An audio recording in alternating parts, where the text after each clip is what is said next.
بسم الله الرحمن الرحيم. الحمد لله رب العالمين، والصلاة والسلام على سيد المرسلين وخاتم النبيين وعلى آله وصحبه ومن اهتدى بهديه واستنى بسنته إلى يوم الدين. أما بعد، انتهينا في الدرس الماضي في الحلقة الماضية من قصة نوح عليه السلام، وذكرنا أنه لم يبقى في الأرض إلا قوم نوح وهم المؤمنون فقط، أما الكفار في الأرض فقد أهلكهم الرب جل وعلا، ولم يبق من ذرية الناس إلا ذرية نوح عليه السلام، هم الذين بقوا في الأرض. وانتشر الناس وتنقلوا من بلد إلى آخر، وسكن قوم بين اليمن وعمان في منطقة تسمى الأحقاف أي جبال وكثبان الرمل. وهؤلاء القوم يسمون قوم عاد، وهم عرب من العرب العاربة. وهؤلاء الناس أعطاهم الله عز وجل قوة جبارة عظيمة، وكانوا يفتخرون بقوتهم، وكانوا يقولون: من أشد منا قوة في الأرض كلها، أي أمة من الأمم أقوى منا. وهؤلاء الناس سماهم الرب جل وعلا إرم. ألم تر كيف فعل ربك بعاد؟ إرم نسبة لجد من أجدادهم، إرم ذات العماد التي لم يخلق مثلها في البلاد. أرسل الله عز وجل إليهم نبيا من الأنبياء وهو عربي اسمه هود عليه السلام. والأنبياء العرب 4: هود عليه السلام، وصالح، وشعيب، ونبينا محمد عليه الصلاة والسلام. والعرب قبل إسماعيل يسمون بالعرب العاربة، وبعد إسماعيل يسمون العرب المستعربة. هود عليه السلام أرسل في قوم عاد، وهو من ذرية سام ابن نوح عليهم السلام. وأول من عبد الأصنام بعد الطوفان هم قوم عاد، يسكنون في جنوب الجزيرة العربية. وهؤلاء أعطاهم الله عز وجل قوة، وكانوا يبنون خياما عالية ذات عماد عظيمة، ويبنون على الجبال قصور ومصانع، وعلى الأرض.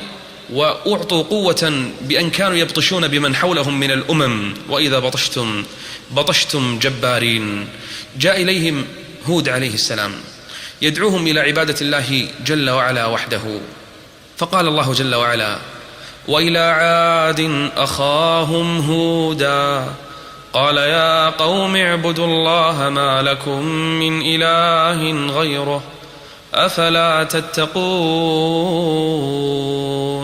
كل الأنبياء كل الرسل كانت دعوتهم في البداية توحيد الله عز وجل وعبادة الله جل وعلا، وهم جاءوا بعد قوم نوح، لأن الله عز وجل يقول: واذكروا إذ جعلكم خلفاء من بعد قوم نوح وزادكم في الخلق بسطة. وكان هؤلاء الناس كما قال العلماء عنهم بأنهم جفاح، كافرين، عتاه، متمردين، يعبدون غير الله عز وجل. فردوا على من؟ على هود عليه السلام بكل قبح وبكل سفاهة. يقولون لهود عليه السلام: قال الملأ الذين كفروا من قومه. ودائما يمر بنا في القرآن أن أعداء الرسل وأعداء الأنبياء وأعداء الدعاة إلى الله عز وجل هم الملأ الذين يملؤون واجهة الناس، وفي المقدمة وهم كبراء القوم وهم علية القوم. دائما وغالبا هم أعداء الرسل وأعداء الأنبياء وأعداء الدعاة إلى الله عز وجل. انظروا كيف يخاطبون نبي الله عز وجل: قال الملأ الذين كفروا من قومه إنا لنراك في سفاهة. يقولون أنت سفيه. يخاطبون من؟ نبي الله عز وجل. وإنا لنظنك من الكاذبين، أنت سفيه وكذاب. كيف رد هود عليه السلام؟ هل رد عليهم بأسلوبهم؟ هل قابل السفاهة بسفاهة مثلها؟ كلا وحاشاه، فإنه نبي مبعوث من عند الله عز وجل. ماذا قال لهم؟ قال يا قوم، أولا يناديهم: يا قوم، أنتم قومي، أنتم أقربائي، أنتم بنو عمومتي. قال يا قوم ليس بي سفاهة ولكني رسول من رب العالمين أبلغكم رسالات ربي وأنا لكم ناصح أمين. هل رأيتم أسلوبا أعظم من هذا الأسلوب؟ هل رأيتم ردا أفضل من هذا؟ يرد عليهم يقول: يا قوم تقولون أنا سفيه؟ لا، ليس بسفاهة، أنا رسول من عند الله عز وجل، أرسلني الرب جل وعلا إليكم أبلغكم رسالاته، وأنا لكم ناصح مخلص لكم محب لكم أمين، وأنا لا أريد منكم شيئا، لا أريد منكم مالا، ولا أريد منكم جاها، ولا أريد منكم كنزا، ولا أريد سلطة. يا قوم لا أسألكم عليه أجرا، إن أجري إلا على الذي فطرني، أفلا تعقلون.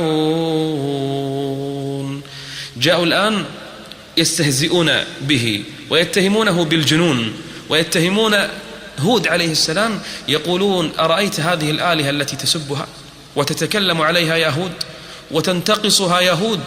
ربما أصابتك بالجنون، ربما أنت الآن مجنون بسبب شتمك وعيبك لهذه الآلهة.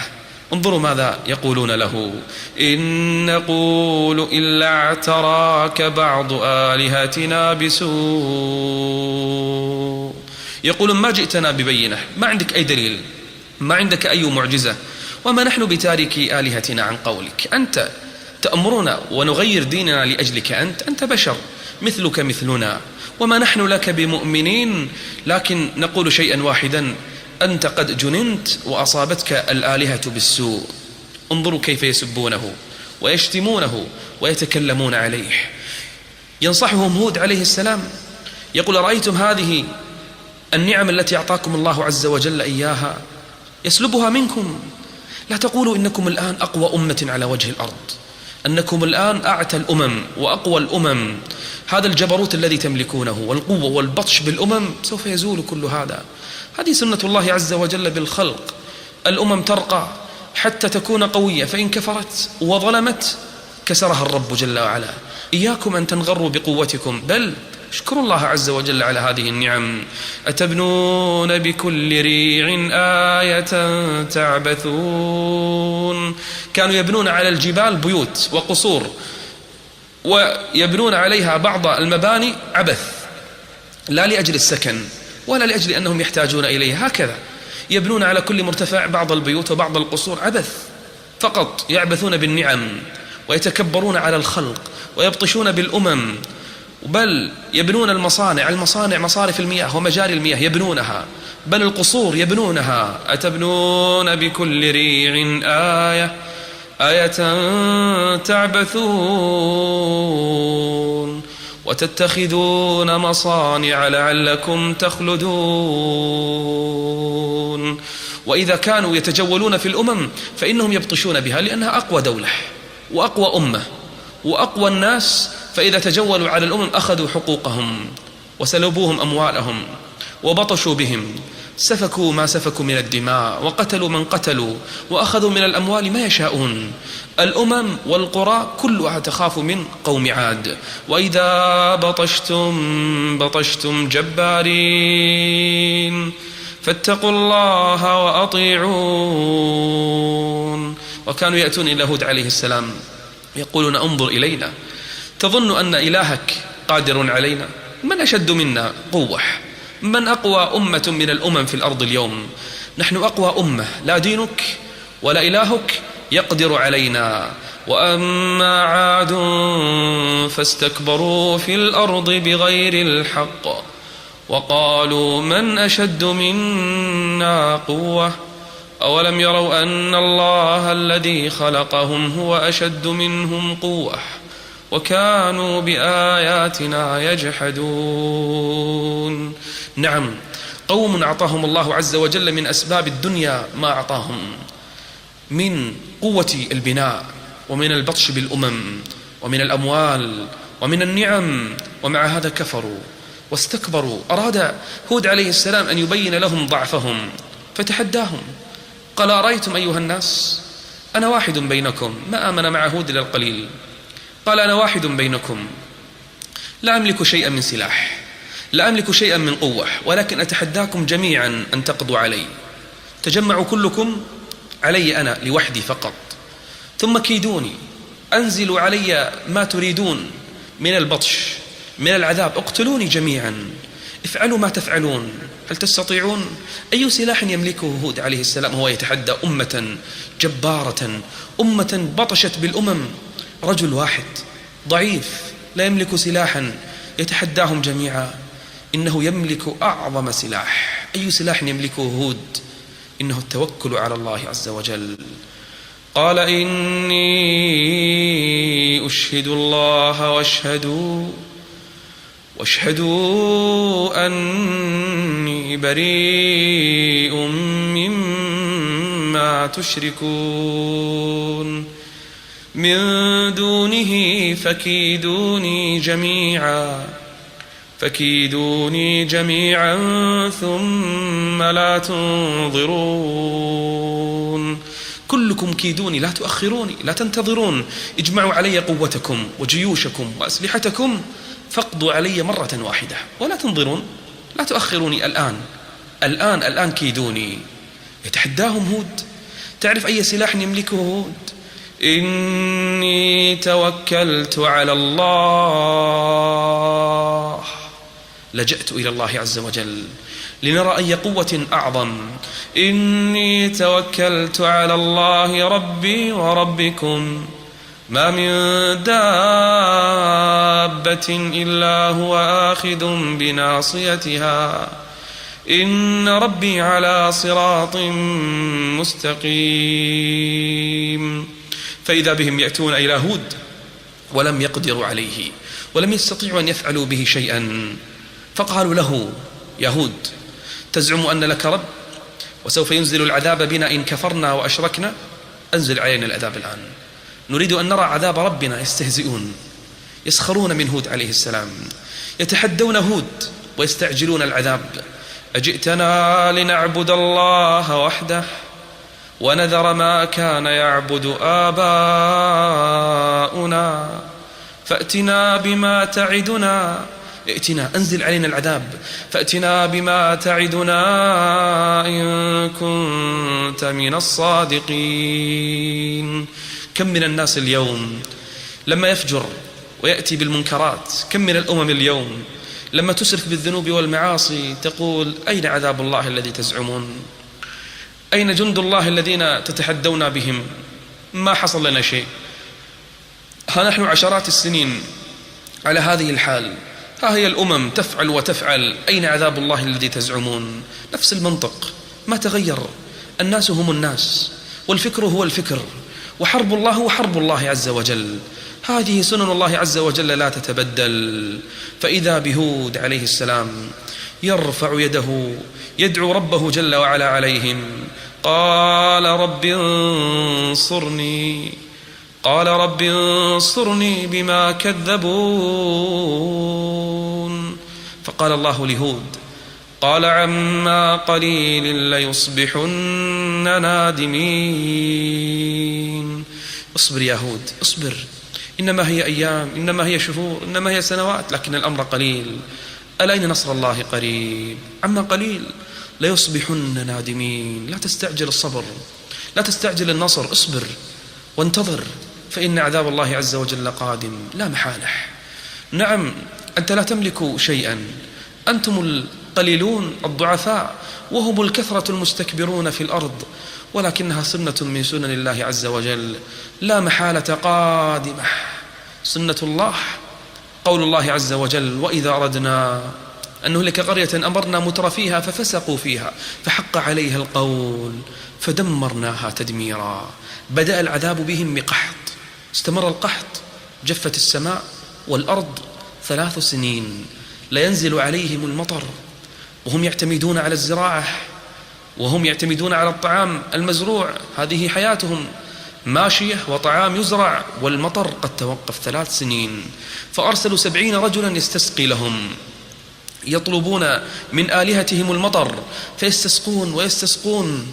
فإذا به هذا الرجل الذي كان موكل على 70 يرى سحبا في السماء حمراء وبيضاء وسوداء، فسئل هذا الرجل: أي سحابة تريد، البيضاء أم الحمراء أم السوداء؟ قال: بل أريد السوداء فإنها أكثر مطرا. فقيل له: لك ذلك. فرجعوا إلى قومهم فرحين مستبشرين، والسحاب الأسود يمشي معهم ويسير معهم حتى رجعوا إلى قومهم وهم فرحون مستبشرون ينتظرون المطر يأتيهم من السماء. قالوا انظروا لكرامتنا عند ربنا، لكرامتنا عند آلهتنا، ما إن استسقينا المطر إلا وجاءنا السحاب الأسود، السحاب الذي سوف يسقينا، السحاب الذي سوف يمطرنا. وكانت هناك امرأة كأنها علمت بالخبر، كأنها أحست أن هذا السحاب نذير شؤم، فصاحت وبكت واختبأت في بيتها. فلما رأوه عارضا مستقبل أوديتهم قالوا هذا عارض ممطرنا، قالوا هذا مطر سوف يأتي إلينا لكرامتنا على الله عز وجل، سوف يرزقنا الله عز وجل المطر. وكان هود عليه السلام نصحهم وأكثر من نصيحتهم، وهم يقولون إن هو إلا رجل افترى على الله كذبا وما نحن له بمؤمنين. وكانوا يقولون لبعضهم البعض لئن أطعتم بشرا مثلكم إنكم إذا لخاسرون، أيعدكم أنكم إذا متم وكنتم ترابا وعظاما أنكم مخرجون، هيهات هيهات لما توعدون، إن هي إلا حياتنا الدنيا نموت ونحيا وما نحن بمبعوثين. هذا منطق كثير من الناس اليوم، حياة الدنيا نعيشها نتمتع، دعك من الموت، دعك من القبر، دعك من القيامة، دعك من الجنة والنار، لنعيش حياتنا ولنعيش يومنا ونتمتع بما نملك. أما غد فلا تسأل عن هذا اليوم. فلما رأوا الغيم مستقبل أوديتهم فرحوا واستبشروا وتراقصوا وأخذوا يغنون ينتظرون المطر ينزل عليهم. بل هو ما استعجلتم به ريح. رأوا الرياح تشتد والرياح الباردة تأتي عليهم. ما الخبر؟ ما الذي يجري؟ الغيم ليس فيه مطر والرياح شديدة وقد صارت باردة. اختبأ الناس في بيوتهم، أشعلوا النيران لكن البرد شديد. سمعوا بالناس يقتلون، ما إن خرج أحد من بيته إلا والريح تحمله إلى السماء فتسقطه على الأرض فينفصل رأسه عن جسده. ريح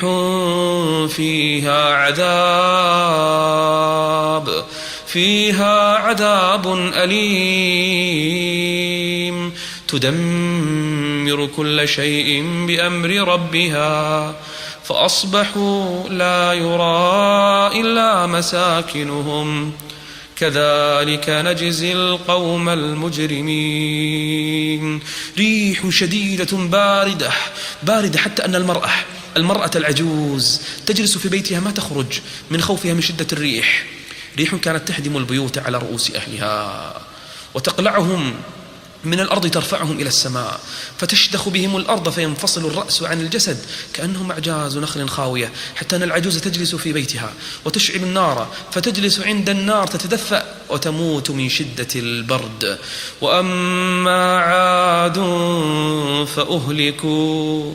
فأهلكوا بريح صرصر عاتية سخرها عليهم 7 ليال عذاب 7 ليال و8 أيام حسوما فترى القوم فيها صرعا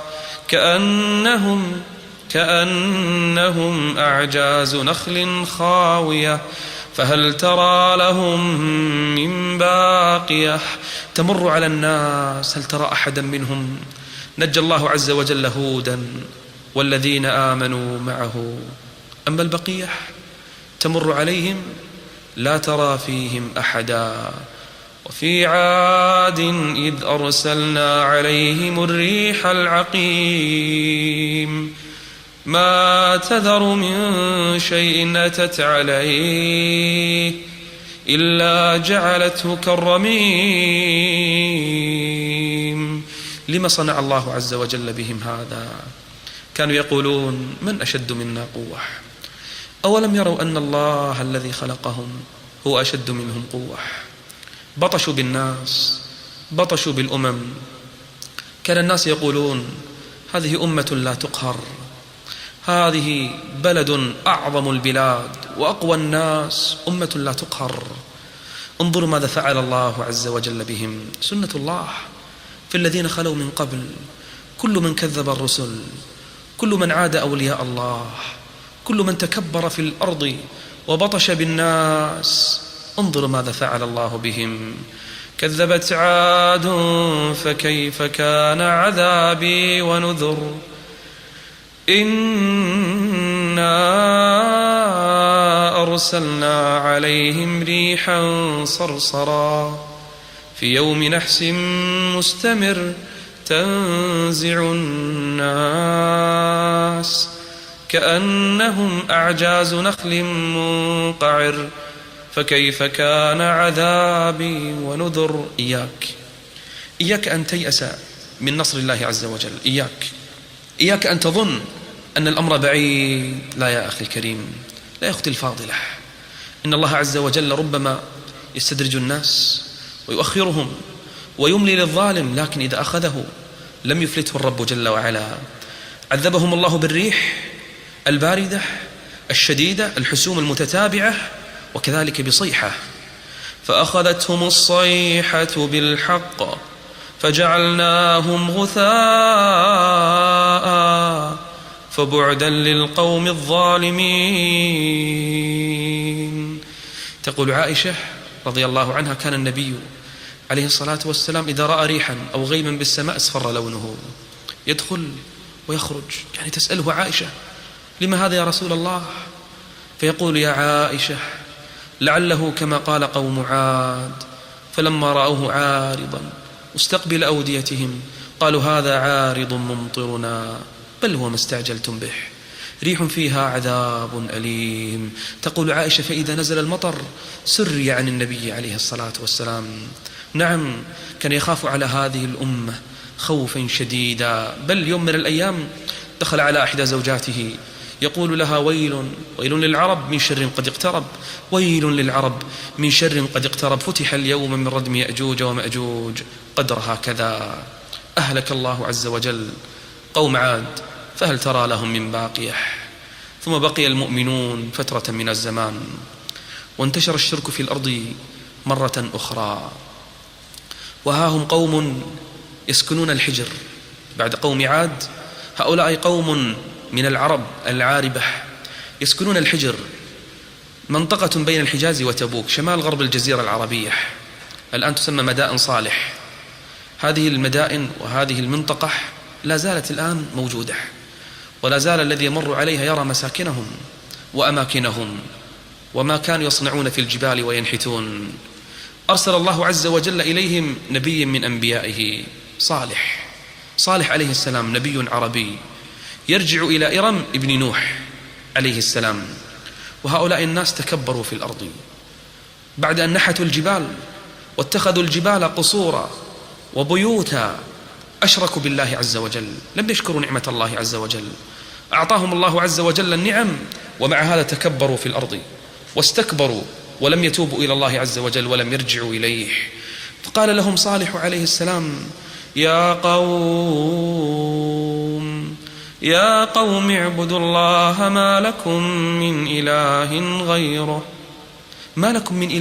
اعبدوا الله عز وجل فاستغفروه ثم توبوا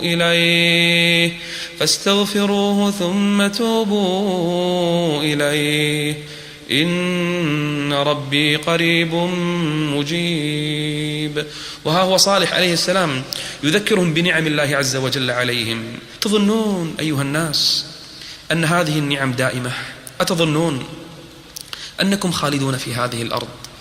تأتيكم النعم من بطن الأرض ومن السماء، وأتظنون أنكم خالدون بهذه الأموال وهذا النعيم؟ أتتركون فيما هاهنا آمنين في جنات وعيون وزروع ونخل طلعها هضيم. يذكرهم بالنعم. وتنحتون من الجبال بيوتا فارهين فاتقوا الله فاتقوا الله وأطيعون. ويذكرهم بالاستغفار وبترك الأصنام والمعبودات، ولكن مع هذا تجبروا وطغوا وعتوا. فإذا بهم يأتون إلى صالح عليه السلام يقولون له: يا صالح، تعال يا صالح، تعال، قد كنت فينا قبل هذا رجل نظن فيك الخير، نظن أنك سوف تكون من كبرائنا، من قادتنا، من كبراء الناس، من عقلائهم. الآن تقول هذا الكلام؟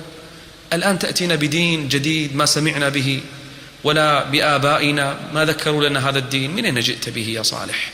أنت الرجل العاقل، أنت الرجل الفاهم، أنت الرجل الذي كنا نظن بك الخير، تقول هذا الكلام؟ انظروا كيف يسولون له. قالوا: يا صالح، يا صالح، قد كنت فينا مرجوا قبل هذا. ثم انظروا ماذا يقولون له: أتنهانا أن نعبد ما يعبد آباؤنا وإنا لفي شك مما تدعونا إليه مريب. نحن نشك بكلامك، ما الدليل على أن كلامك صحيح؟ كلام جديد لا سمعنا به ولا سمع آباؤنا به، وأنت الرجل العاقل وأنت الرجل الفاهم، الآن تقول هذا الكلام. انظر كيف رد عليهم بلين، رد عليهم بلطف، رد عليهم وهو يشفق عليهم عليه السلام، يريد منهم أن يهتدوا. قال: يا قوم أرأيتم إن كنت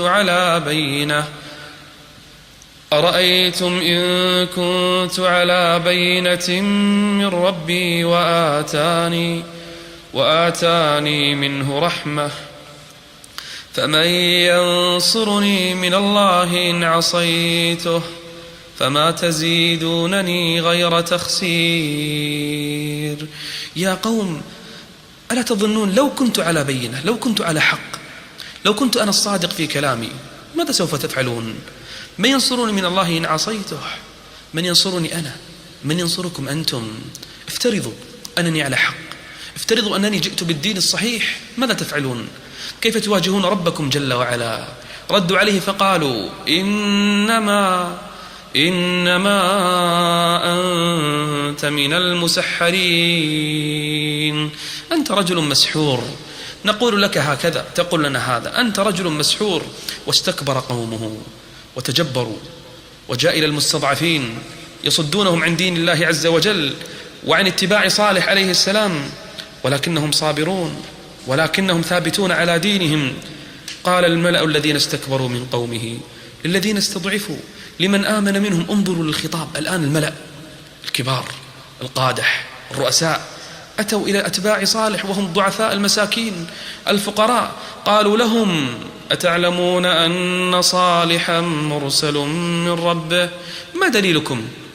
أنتم تصدقون أن صالح أرسله الله عز وجل؟ فرد الضعفاء المؤمنون قالوا: إنا بما أرسل به مؤمنون. نعم، نحن بكل ثقة نؤمن بصالح وبالذي أرسل به. فرد الملأ المستكبرون. قال الذين استكبروا: إنا بالذي آمنتم به كافرون.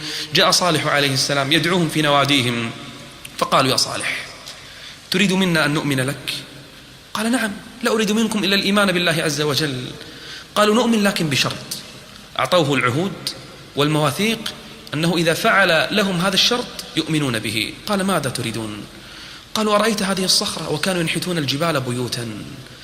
أعطاهم الله عز وجل قوة، داخل الجبال نحتوا البيوت، نحتوا القصور.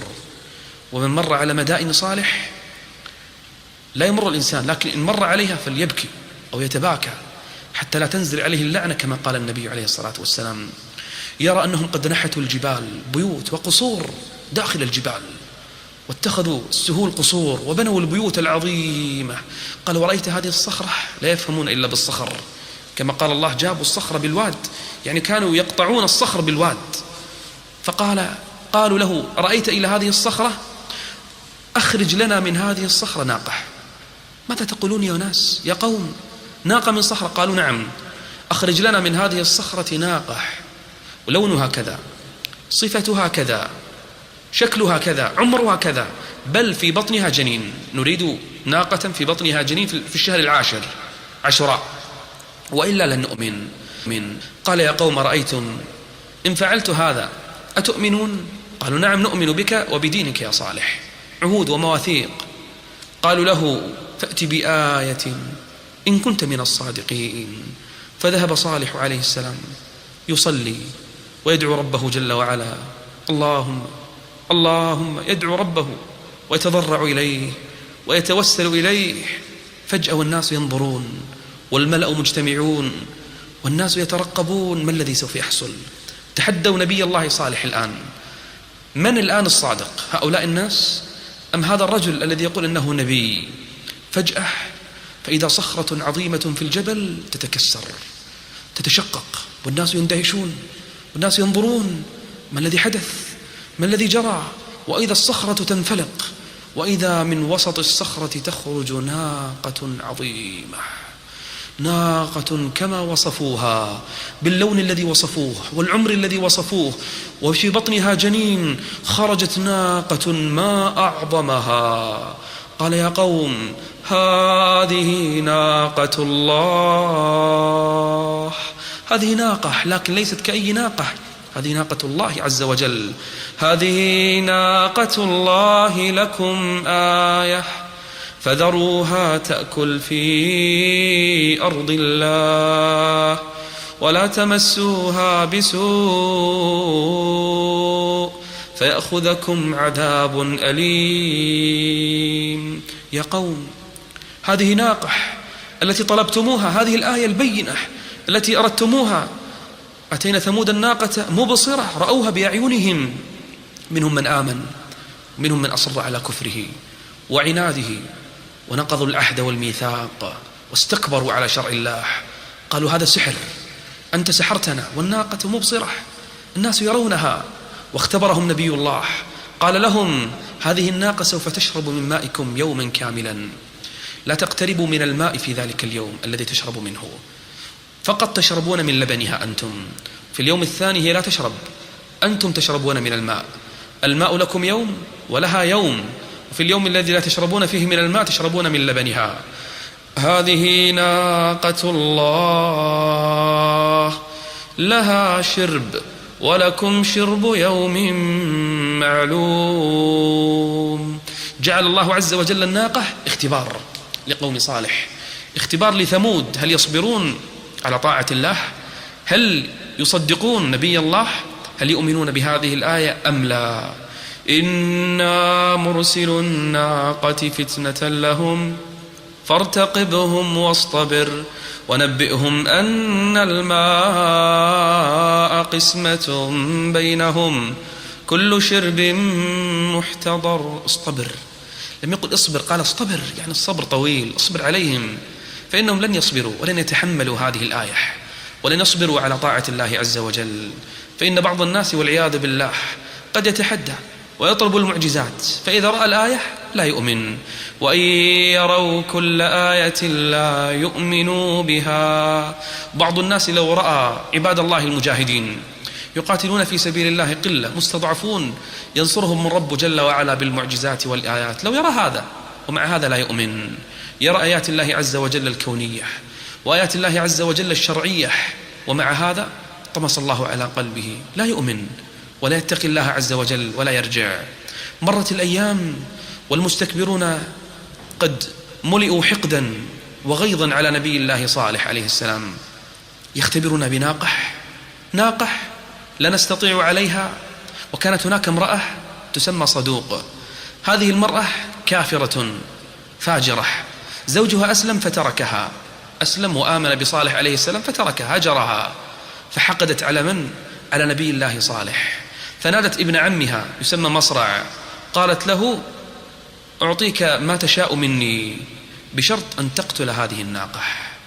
وجاءت امرأة أخرى عجوز تسمى عنيزة، عرضت وكانت تملك 4 بنات من أجمل البنات النساء الفتيات، فعرضت بناتها 4 على من يقتل هذه الناقة. كيد النساء. فجاء رجل اسمه قدار ابن سالف، تجمع مع مصرع وندبوا 7 من الرجال فصاروا 9 يريدون قتل من؟ قتل ماذا؟ قتل الناقة. آية الله التي قال الله عز وجل على لسان صالح: هذه ناقة الله لكم آية فذروها تأكل في أرض الله ولا تمسوها بسوء فيأخذكم عذاب أليم. ومع هذا لم يأبهوا بهذا، تجمعت 9 والناس يعلمون أن هؤلاء 9 سوف يفعلون هذا الفعل العظيم وهذه الجريمة الكبرى. فتجمعوا على الناقة وكانت تركب الجبال، تجلس عند الجبال هذه الناقة وقد ولدت جنينها.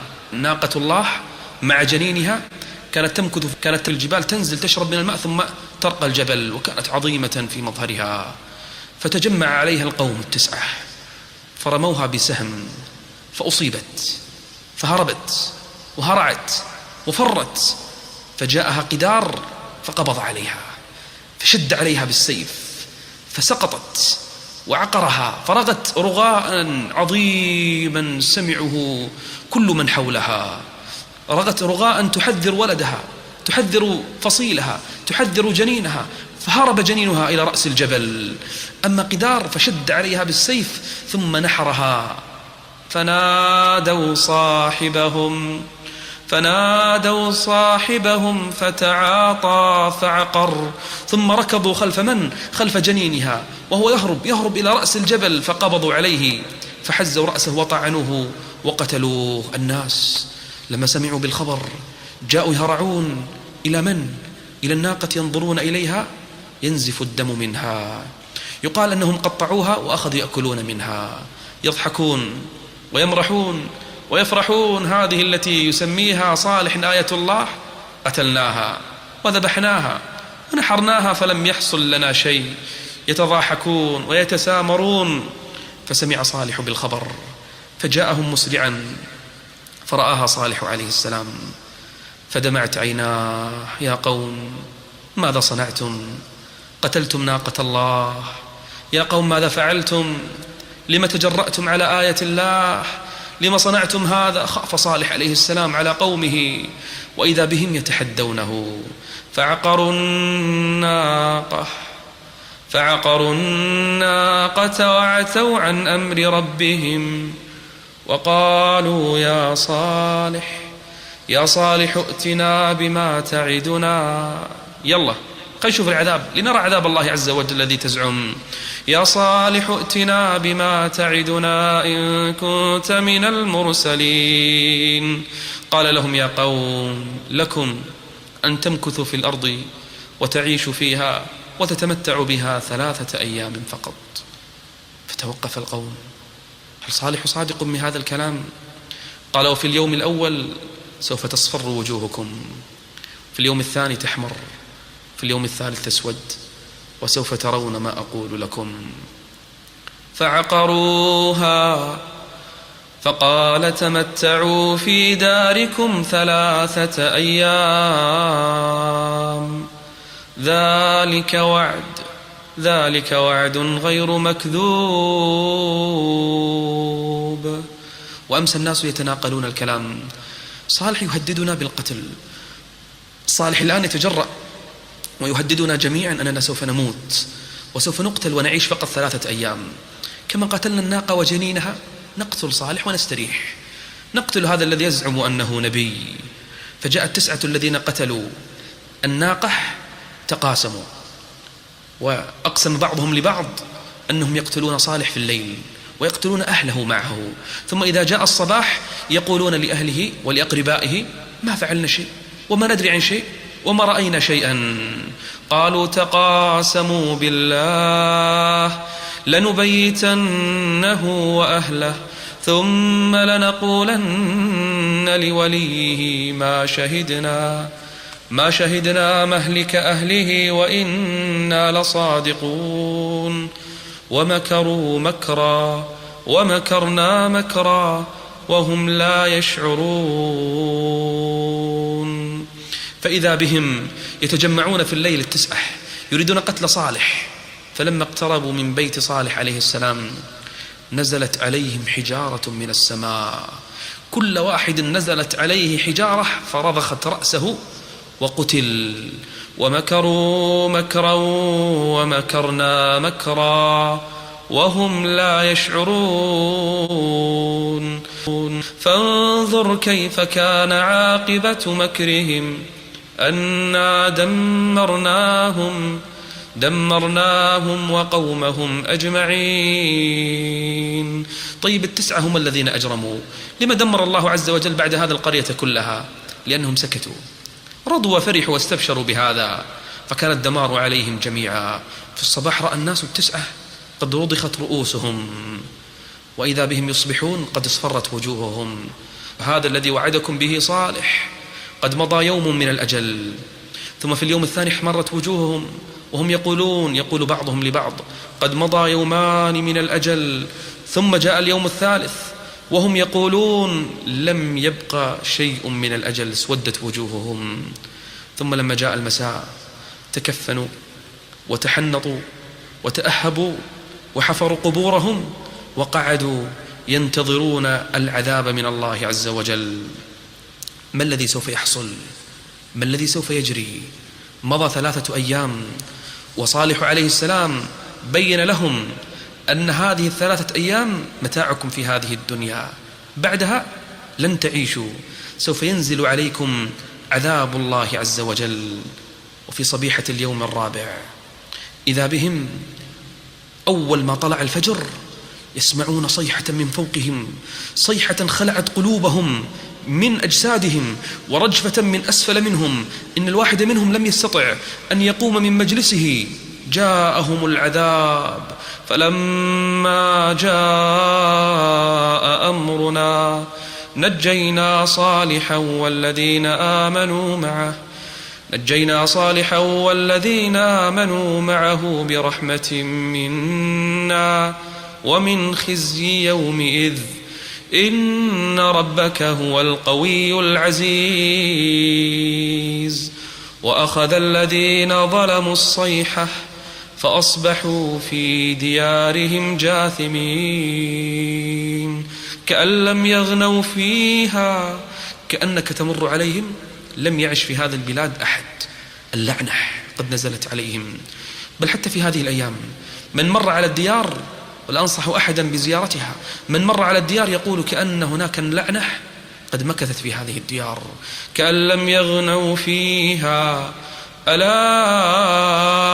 إن ثمود كفروا ربهم ألا بعدا لثمود. نزل عليهم العذاب من فوقهم ومن أسفل منهم. إنا أرسلنا عليهم صيحة واحدة فكانوا كهشيم المحتضر. نعم، نزل العذاب عليهم من فوقهم ومن أسفل منهم، وكانت هناك جارية مقعدة، لكن لما سمعت بالعذاب هربت وركضت، خرجت من ديارها فنزلت عند أقرب قرية من القرى عند العرب، فنزلت عندهم تخبرهم بالذي جرى، بالذي حصل، وكيف نزل عليهم العذاب لما كفروا، لما جحدوا، لما وعدهم صالح 3 أيام فنزل العذاب، وكيف حصل للناس وماذا جرى. فأعطوها الماء لتشرب، كانت متعبة، قصت عليهم القصة، فلما شربت من الماء ماتت من فورها. كان الله عز وجل يريد أن الناس يسمعون بالذي حصل لقوم صالح. فإذا بصالح عليه السلام بعد أن أهلكهم الله عز وجل رجع إلى قريته فرأى الناس صرعى قتلى كلهم ميتون لم يبق فيهم أثر، فتولى عنهم تركهم وذهب وقال يا قوم. تقول يكلم أمواتا، لا هم يسمعون، نعم أموات، لكن الله عز وجل يسمعهم كلام صالح ليقرعهم. وقال يا قوم لقد أبلغتكم رسالة ربي ونصحت لكم ولكن لا تحبون الناصحين. يسمعهم الرب جل وعلا كلام صالح عليه السلام. نعم، ذكرتكم، أمرتكم بعبادة الله، بتوحيد الله، نهيتكم عن الشرك، نهيتكم عن الذنوب والمعاصي، ولكن لا تحبون الناصحين. رأيتم الآيات، رأيتم البينات، ومع هذا أصررتم وعاندتم وكفرتم كأن لم يغنوا فيها. ألا إن ثمود كفروا ربهم ألا بعدا لثمود. مر النبي عليه الصلاة والسلام مر على الحجر، فلما علم أنها مدائن صالح والصحابة قد استسقوا من الماء وطبخوا طعامهم، أمره النبي أن يقوموا من مكانهم وأن يهرقوا القدور ويرموا الطعام، يطعمها الإبل، يعلف الإبل. ثم قال عليه الصلاة والسلام لما سئل، قال: إني أخشى أن يصيبكم مثل ما أصابهم فلا تدخلوا عليهم كأن لم يغنوا فيها. ألا إن ثمود كفروا ربهم ألا بعدا لثمود. أيها الداعي إلى الله، أيها الداعي إلى هذا الدين، اصبر وتحمل. نعم، ربما يطول العذاب، ربما يشتد البلاء، ربما يكثرون عليك من البلاء والشقاء. اصبر، فإن نصر الله عز وجل قريب. سنة الله عز وجل لا تتغير ولا تتبدل. وكذلك أخذ ربك إذا أخذ القرى وهي ظالمة إن أخذه أليم شديد. مرت الأيام ومرت السنون وانتشر الشرك مرة أخرى في هذه الأرض. إن الشيطان حريص أن يجلو الناس ويبعدهم عن دين الله عز وجل، أن يصرفهم عن التوحيد وعن الإيمان، أن يوقعهم بالشرك والضلال. الشيطان حريص على كل هذا. ثم وقع الناس بالشرك، فإذا بإبراهيم عليه السلام نبي من أنبياء الله يبعثه الله عز وجل للعالمين نبيا ورسولا، أحبه الرب جل وعلا. ماذا فعل إبراهيم مع قومه؟ كيف جابها وواجه أباه؟ وكيف دعاه إلى الله عز وجل؟ ماذا فعل لآلهة قومه وكيف حاكموه؟ ماذا حصل له لما رمي في النار؟ ثم ماذا صنع مع قومه ومع ملكهم ذلك النمرود الكافر الظالم؟ ثم إلى أي مكان هاجر إبراهيم عليه السلام؟ وكيف رزقه الله عز وجل الولد؟ ولما جعل زوجه في مكة؟ كل هذا موعدنا في الدرس المقبل إن شاء الله حتى نلقاكم. أقول هذا القول وأستغفر الله لي ولكم، وصل الله وسلم على نبينا محمد وعلى آله وصحبه أجمعين.